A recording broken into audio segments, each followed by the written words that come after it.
Emmanuel Elementary School presents to you Bring Enjoyment and Appreciation in Music, or Project BEAM, School Year 2019-2020. This is a project output presented to the Department of Education Division of Batangas in partial fulfillment of the requirements for the implementation of the Continuous Improvement Program or CIP Batch 4.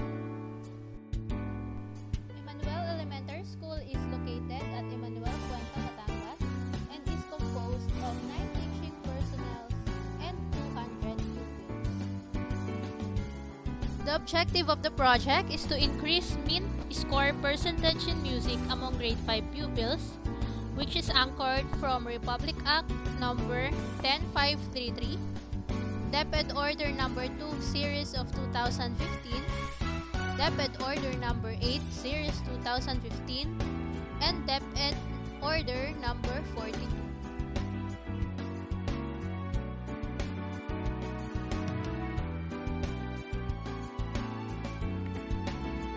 Emmanuel Elementary School is an institution that engages and develops learners' full potentials. It prepares pupils to be responsible citizens who are equipped with knowledge and skills. It also aims to promote academic growth, and it is geared to instilling the core values of DepEd. Aside from this, it puts pupils' needs at the forefront in all that they do. EES teachers and pupils excel in the district and division campus journalism, school sports, and other academic contests. In fact, they receive medals and other forms of recognition. Given the achievements, still, EES was identified as a low-performing school in the whole division of Batangas because of one of the MABI components, specifically music. Based on the consolidated mean percentage score in the previous school year, 2018-2019, having obtained an average of 72%. Of the average MPS of EES, 38% of which belong to grade 4 pupils last year. This result alarmed EES teaching force to come up with a program that will make pupils enjoy the music subject.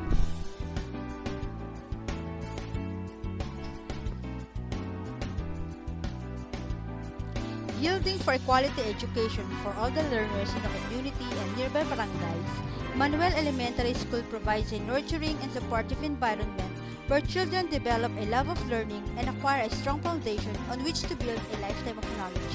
The lowest MPS obtained in music for the first grading period, school year 2018-2019, is a wake-up call for us to rise and do more for our grade 4 learners who lag behind in the subject termed as a panacea of was music.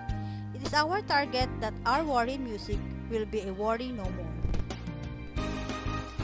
And our focus problem statement to raise the MPS in music of the grade 5 pupils of EES from 53% to 79% for school year 2019-2020.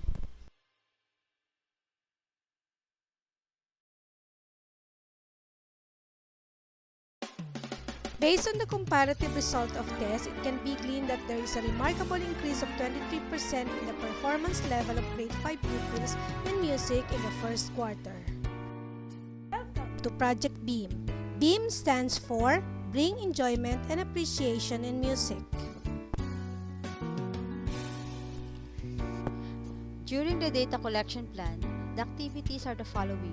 We have the survey on May, conference with the parents on June, FGD and forum on the month of July, data analysis on the month of August, and we have also modification of materials and classroom observation.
This chart shows the current SIPOC or the supplier, input, process, output, and customer.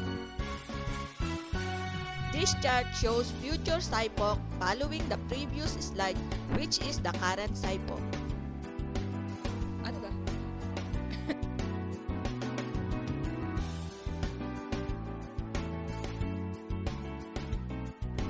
Based on the root cause analysis, poor study habit is the first priority root cause, wherein the possible solution are fun games and activities and to avoid distractions such as social media.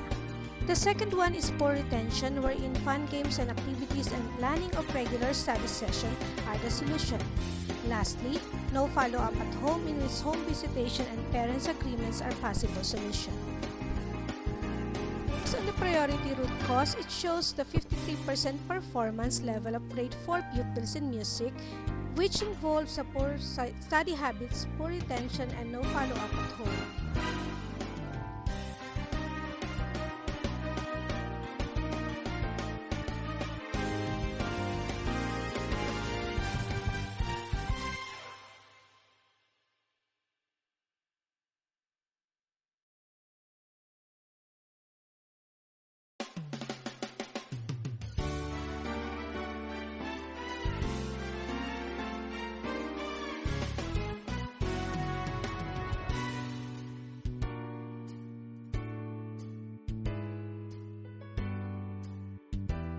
Based on the findings, we came up with the following specific objectives: increase mean percentage score in music among grade 5 pupils and develop love and appreciation towards music.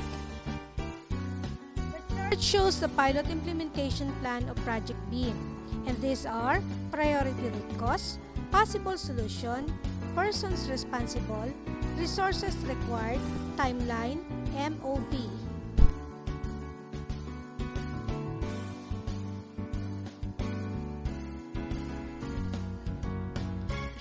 Problems encountered by the grade 5 pupils in learning music concepts, the CI team aimed to engage, appreciate, and motivate them through fun games and collaborative way of teaching learning process.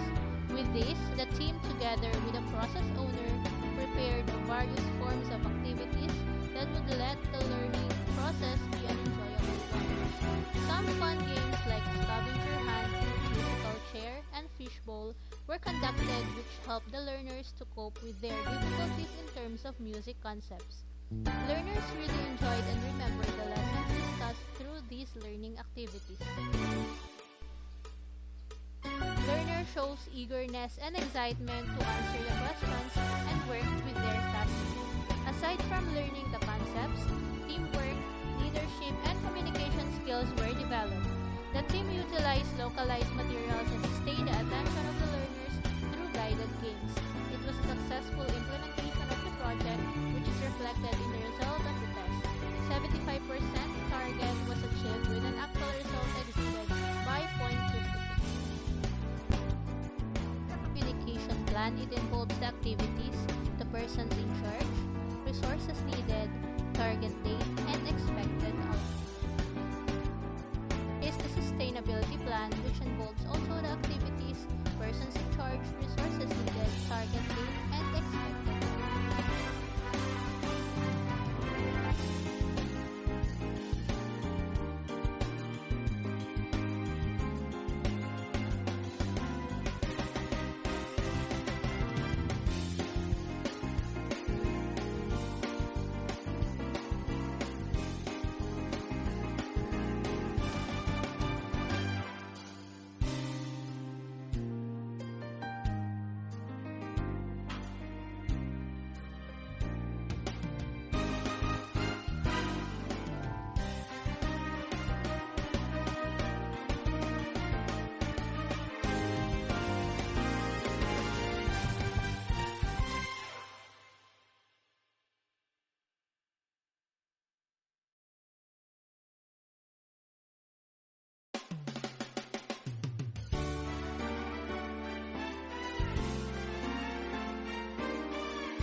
Providing these activities to be performed in groups create more interaction between and among pupils and enforces the power of teamwork. These fun learning activities allow for more interaction among pupils, letting them learn through the process of listening and speaking, or even trying to teach each other. It remains the class attentive as well as motivate and make them happy to be in the classroom. It creates an atmosphere of a motivated and a more dynamic learning environment. By making learning interactive, it actively engages learners. Thus, interest is sustained.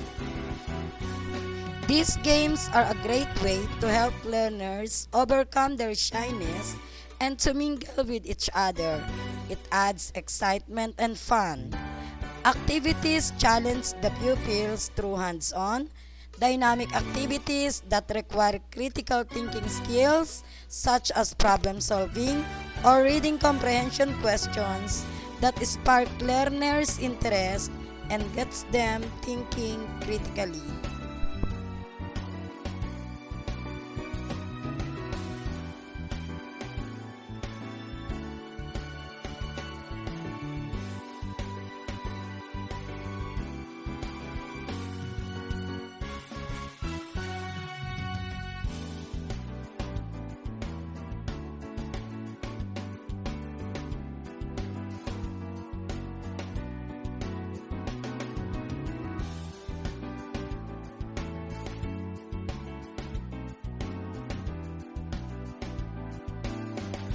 This project will be possible by Schools Division Superintendent Bertel M. Barton, Assistant Schools Division Superintendent Nicholas M. Puyo, Assistant Schools Division Superintendent Nadine C. Silva, EPS LRMDS Division CI Person Rosalinda A. Mendoza, and District Supervisor of Cuenca, Nenita A. Adami. And now presenting the CI team. Edith G. Soriano, Team Leader.